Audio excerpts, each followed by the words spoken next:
নবীজি বলেছেন যখন বান্দা গুনাহ করে عن أبي هريرة رضي الله تعالى عنه قال إن العبد إذا أخطأ خطيئة نكتت في قلبه نكتة سوداء فإذا نزع واستغفر وتاب سقل قلبه وإن عاد زيد حتى تعلو قلبه وهو الران الذي قال الله تبارك وتعالى كلا بل ران على قلوبهم ما كانوا يكسبون নবীজি বলেন যখন বান্দা গুনাহ করে তখন তার অন্তরের মধ্যে কালো দাগ পড়ে যায়।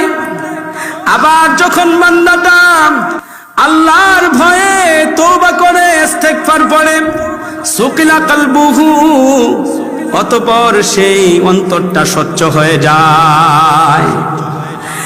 আবার যখন বান্দাটা গুনাহ করে তখন তার অন্তরের মধ্যে মরিচিকা পড়ে যায়।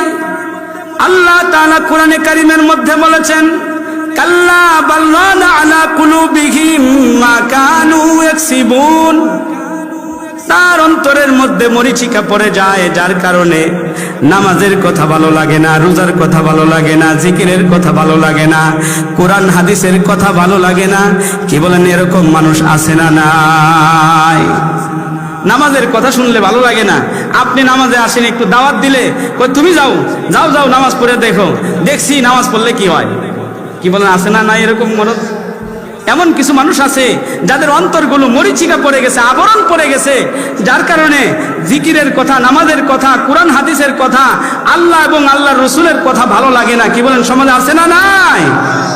বুঝতে হবে এই মানুষদের অন্তরের মধ্যে একটা মরিচিকা পড়ে গেছে, আবরণ পড়ে গেছে, পর্দা পড়ে গেছে, যার কারণে আল্লাহর কথা ভালো লাগে না।